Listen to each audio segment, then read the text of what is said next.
अस्सलाम वालेकुम। उम्मीद है कि आप सब खैरियत से होंगे। आज का जो हमारा डिटेल डिस्कशन है ऑन दी एब्जॉर्प्शन पे, जैसे कि हमने फार्माकोकाइनेटिक्स में शार्टली एब्जॉर्प्शन तो पढ़ के आए थे, उनकी डेफिनेशन था जैसे कि भाई movement of the drug from the site of administration to the blood stream. अब ये आपके सामने ये एक पिक्टोरियल है, ये ब्लड स्ट्रीम है, ठीक है जी, ये ब्लड स्ट्रीम है और इनके आसपास ये रूट ऑफ ड्रग है, ये है रूट ऑफ ड्रग एडमिनिस्ट्रेशन। तमाम से ड्रग्स जो पर ओरल होंगे वो भी कहाँ जाएंगे, एडमिनिस्ट्रेशन की से लेकर ब्लड स्ट्रीम में जाएंगे, ठीक है। इंट्रामस्कुलर हो वो भी, मतलब उनका जो टारगेट है ना, वो टारगेट साइड कौन सा है, ब्लड स्ट्रीम या ब्लड वेसल। चाहे सब लिंगुअल हो उनको भी ब्लड वेसल में जाना है, चाहे इंट्राडर्मल हो उनको भी ब्लड वेसल में जाना है, चाहे इंट्रावेसल हो या इंट्रावेंट्रिकुलर हो, सब क्यूटेंस हो या बक्कल हो या सब, इसको मैं डबल में लेकर आऊँ, ठीक है। जो भी मूवमेंट ऑफ ड्रग है from the site of administration to the blood stream, तो इस प्रोसेस को हम बोलते हैं एब्जॉर्प्शन। आपको एक सवाल है कि ये सवाल आप में एक सवाल ये है कि यहाँ पे कौन सा रूट है जिसको सेल मेम्ब्रेन को क्रॉस करने की ज़रूरत नहीं, जो कि डायरेक्टली ब्लड स्ट्रीम में जाता है। ये सवाल आपको याद रखिएगा और मुझे कमेंट बॉक्स में कमेंट कीजिएगा। अब यहाँ पे हमारे पास एक और टॉपिक है, मैकेनिज्म ऑफ दी एब्जॉर्प्शन किस तरह होता है फ्रॉम जीआईटी। स्पेशल टॉपिक क्या है भाई, जीआईटी में, ठीक है।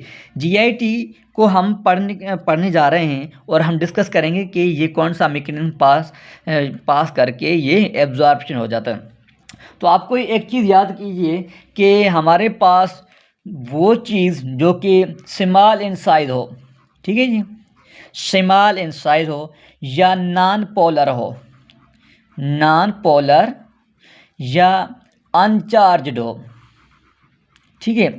उनके अलावा हमारे पास भाई लिपिड सॉल्युबल, ये 1 2 से लेकर स्मॉल मालिक्यूल हो, लिपिड सॉल्युबल हो, नॉन पोलर हो, अनचार्ज्ड हो, ये 4 किस्म की जो हमारे पास मालिक्यूल्स हैं, इनके लिए भाई सेल मेम्ब्रेन ने दरवाजे खोल कर रखे, आप आइए और क्रॉस करके जाइए।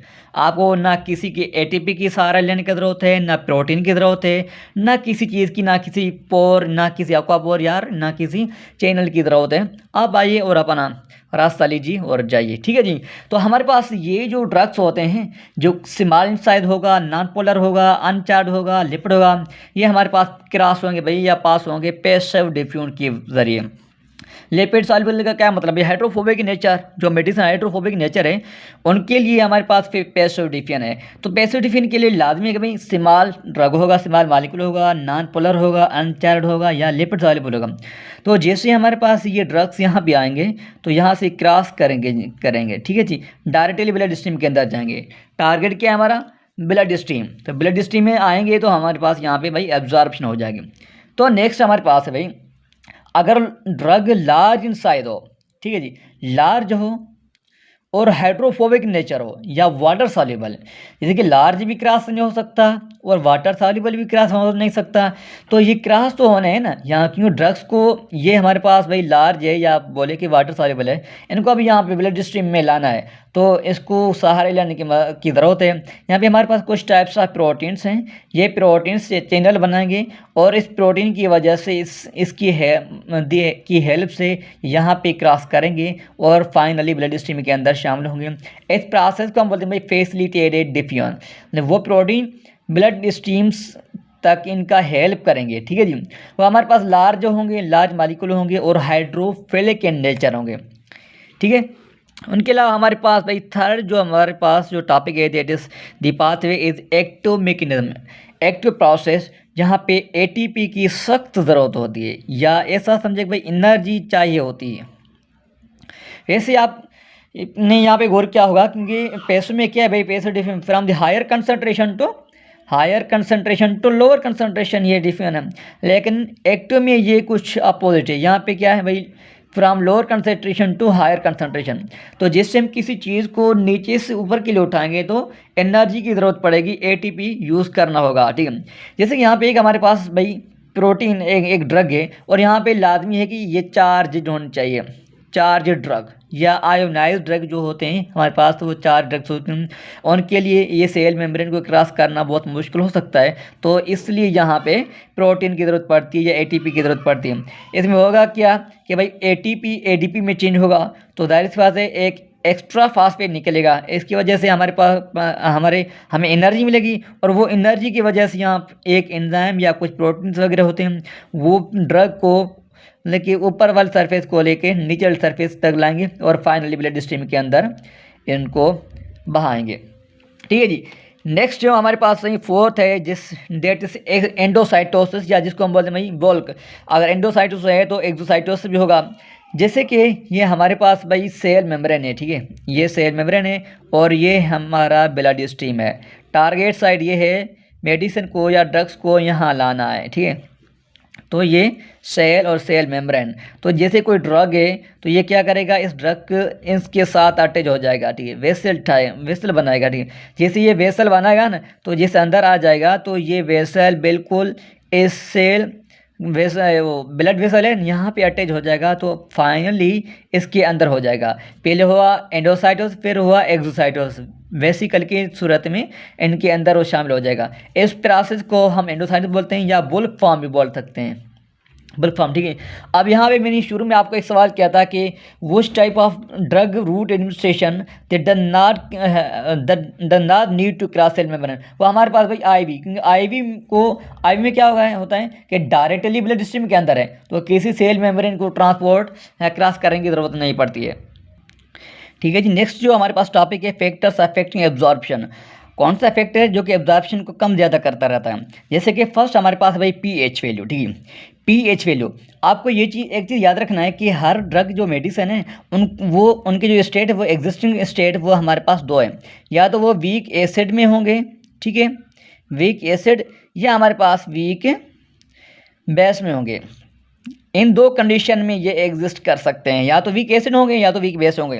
वो डिपेंड करता है पीएच पे, लेकिन पीएच फर्दर डिपेंड करता है भाई आयोनाइजेशन, डिग्री ऑफ आयोनाइजेशन। वेग से आपको पता है कि भाई पी के ए पे डिपेंड करता है, इसको हम पता है भाई आयोनाइजेशन कांस्टेंट या पीएच वगैरह उस हिसाब से है, ठीक है। तो जैसे इनको हम आयोनाइजेशन वाला प्रोसेस है तो एच ए यहाँ पे रिवर्सिबल प्रोसेस है, यहाँ पे प्रोटॉन रिलीज होगा और यहाँ पे हमारे पास ये एसिड है।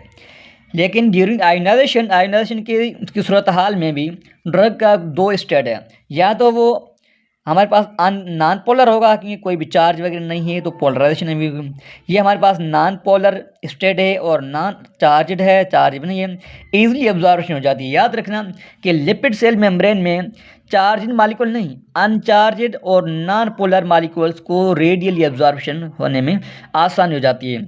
एक नॉन पोलर हो, दूसरा लिपिड सॉल्युबल हो, और दूसरे हमारे पास ये भाई most of the drugs are absorbed in this form. ज़्यादातर जो ड्रग्स होते हैं वो इस सूरत हाल में ही एब्जॉर्ब होते हैं। जैसे इस तरफ अगर देखते हैं ये प्रोटॉन हमारे पास और ये वीक है, ठीक है, और ये हमारे पास एसिड है। ये एसिड पोलर भी है, चार्जड भी है। अगर चार्जड है तो इसको क्रॉस करना बहुत मुश्किल हो जाएगा, ठीक है जी। तो इसलिए एक्टिव ट्रांसपोर्ट वगैरह मैकेनिज्म वगैरह हो जाता है, ठीक है। इनके अलावा अगर देखा जाए तो अगर हमारे पास ये वीक एसिड हमारे फेवर में है तो ये रिएक्शन ये इस तरफ शिफ्ट होगा। अगर ये इस तरफ शिफ्ट होगा तो नंबर ऑफ प्रोटॉन को इंक्रीज करना होगा, क्योंकि हमें चाहिए एसिडिक इन्वायरमेंट में ये एब्जॉर्प्शन हो जाता है। तो कौन सा एसिडिक इन्वायरमेंट है जहाँ पे ये एब्जॉर्प्शन हो जाता है भाई, एब्जॉर्प्शन ज़्यादा हो जाते हैं एसिडिक इन्वायरमेंट में। स्टमक में भी है और प्रॉक्सिमल ड्यूडेनम में भी। जैसे कि मैं आपको यहाँ पे 1 एरो लिख रहा है इंक्रीज का, यहाँ पे 3 एरो, यहाँ पे पीएच यहाँ तो है क्योंकि पीएच कम यहाँ है एसिड के हिसाब से, लेकिन सरफेस एरिया यहाँ पे है, सरफेस एरिया प्रॉक्सिमल ड्यूडेनम की ज़्यादा है, इसलिए यहाँ पे एब्जॉर्प्शन ज़्यादा हो जाती है और एसिड के हिसाब से स्टमक में एब्जॉर्प्शन हो जाती है।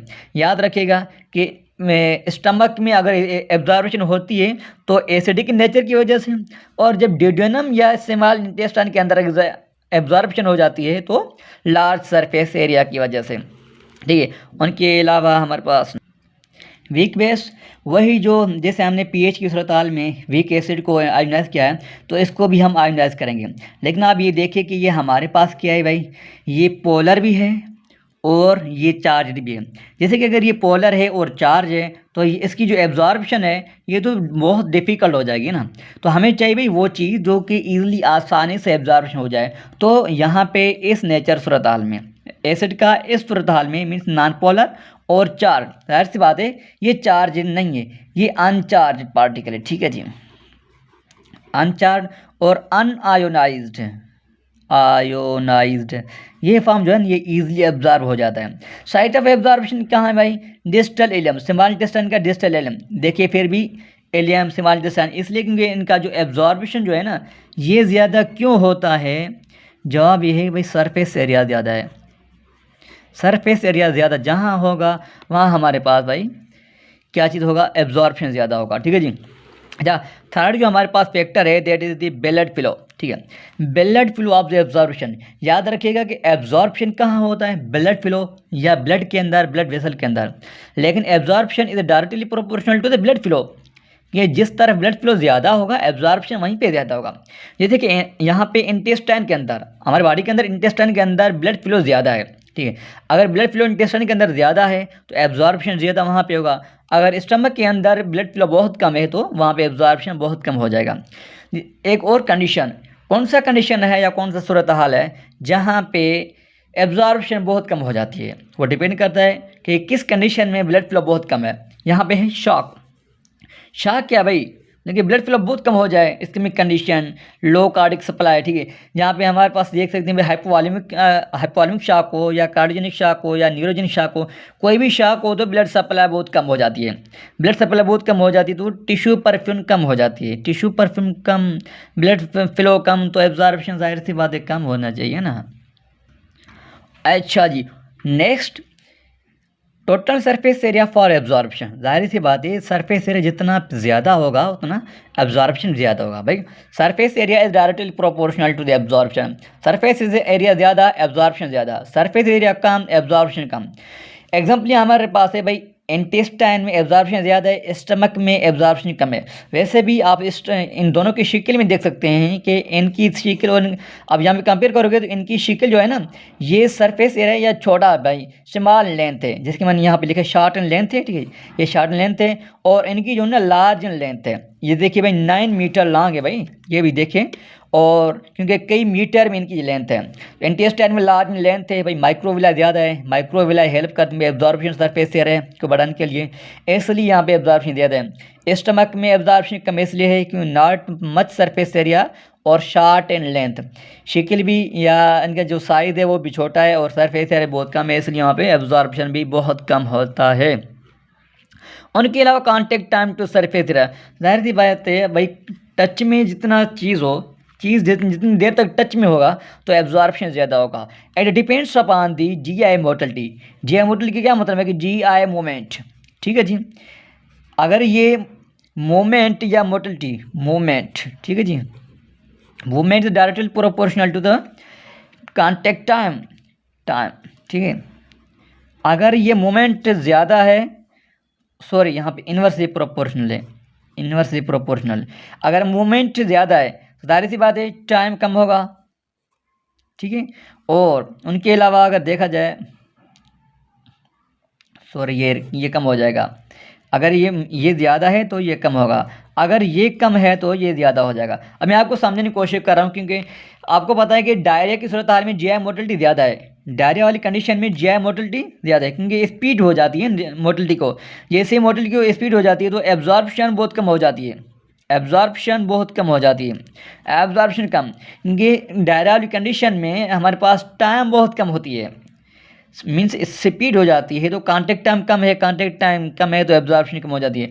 उनके उलट आप देखोगे कि कॉन्स्टिपेशन वाली कंडीशन में, कॉन्स्टिपेशन में मूवमेंट जो है ना या GI मोटिलिटी ज़्यादा हो जाती है, GI मोटिलिटी स्लो है, GI मोटिलिटी स्लो है तो टच या कॉन्टेक्ट सरफेस एरिया ज़्यादा होगा, कॉन्टेक्ट सरफेस टाइम ज़्यादा होगा तो ऑब्वियसली हमारे पास एब्जॉर्प्शन भी ज़्यादा होगा, और एब्जॉर्प्शन ज़्यादा है इसका क्या मतलब है भाई कॉन्टेक्ट टाइम ज़्यादा है, कॉन्टेक्ट टाइम कम एब्जॉर्प्शन कम, ठीक है जी। नेक्स्ट एंड लास्ट जो टर्म है पी ग्लाइकोप्रोटीन्स, ठीक है, ये भी अफेक्ट करता है कि भाई एब्जॉर्प्शन ज़्यादा कम होगा, कहाँ कम होगा कहाँ ज़्यादा होगा, ठीक है जी। ये हमारे पास एक फैमिली है ABCB1 फैमिली का नाम है, ठीक है जी, और ये एक फ्लक्स ट्रांसपोर्ट है। एक फ्लक्स का क्या मतलब है कि भाई ये चीज़ को रिमूव आउट करता है, ये चीज़ों को रिमूव आउट करता है, इसका यही मतलब है चीज़ों को बाहर ट्रांसपोर्ट करना है, इसलिए इनका नाम क्या है भाई, efflux transporter. Found in enterocyte of small intestine के अंदर है, जिस सेल में है उनका नाम है enterocyte. Transport drugs out of the cells back into the lumen, जैसे कि ये हमारे पास ये ल्यूमन है, ये इंटेस्टाइन की ल्यूमन है, ठीक है, यहाँ पे ड्रग है। अब ये ड्रग इस ल्यूमन के ये सरफेस से रह के सेल मेम्ब्रेन को क्रॉस करके ब्लड स्ट्रीम में जाना चाहिए, लेकिन यहाँ पे होता ऐसा नहीं है। नॉर्मली कैसा होना चाहिए कि ये जो ड्रग है ना, ये बिल्कुल इस डायरेक्शन को फॉलो करते हुए इस ब्लड स्ट्रीम के अंदर जाए, लेकिन यहाँ पे जो हमारे पास भाई जो प्रोटीन है भाई, पी गिला के प्रोटीन, ये ऐसा नहीं करता। ये क्या करता है, अगर ये सेल को क्रॉस करता है ना, तो इस चीज़ को वापस ही ल्यूमन के अंदर दिला जाता है, वापस टर्न कर देता है, इसलिए बोलते हैं भाई पी ग्लाइकोप्रोटीन, इसलिए इसका नाम है एफलक्स ट्रांसपोर्टर, ठीक है। याद रखिएगा ये कहाँ पे हमारे पास काम करता है, MDR मल्टी ड्रग रेजिस्टेंस, जो हमारे पास कुछ कंडीशंस कैंसर की वजह से होता है, तो ये वहाँ पे काम करता है। और उनके अलावा ये स्पेशल टिश्यूज़ में होता है, कौन सा टिश्यूज़ में, जैसे कि लिवर हो गया, ठीक है, और किडनी, उनके अलावा प्लेसेंटा, ठीक है। ये तमाम से जो टॉपिक थे जो कि पी एब्जॉर्प्शन को कम ज़्यादा करते थे, ठीक है जी।